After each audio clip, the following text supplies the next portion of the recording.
हज़रत इमाम अली रज़ी अल्लाह ताला अन्हु की खिदमत में एक शख्स आके कहने लगा, या अली रज़ी अल्लाह ताला अन्हु, मैं मौत से डरता हूँ, मौत की तकलीफ़ से डरता हूँ। मेरे मौला, मुझे कोई ऐसा अमल बताएं जिससे मौत की तकलीफ़ से मुझे निजात मिल जाए। बस ये कहना था तो इमाम अली रज़ी अल्लाह ताला अन्हु ने फरमाया, ए बंदा खुदा,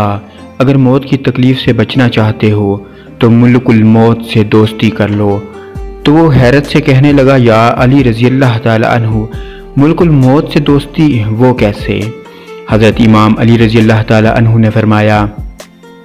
मैंने अल्लाह के रसूल सल्लल्लाहु अलैहि वसल्लम से सुना कि जो इंसान किसी भी इंसान को तकलीफ़ नहीं देता तो मुल्क उल मौत उस इंसान को दोस्त रखता है और अल्लाह से वादा करता है कि ए अल्लाह, जब इसका वक़्त आखिर होगा तो जिस तरह ये ज़िंदगी में इंसानों का ख्याल रखता रहा, अपने वजूद से हर इंसान से नरमी करता रहा, वैसे ही मौत के वक़्त मैं उसे तकलीफ़ नहीं दूंगा और नरमी और सुकून के साथ इसका रूह कब्ज़ कर लूँगा। याद रखना, तुम अपने वजूद से अल्लाह की मखलूक को तकलीफ़ ना दो, अल्लाह मौत के वक़्त तुम्हें मौत की तकलीफ़ नहीं देगा।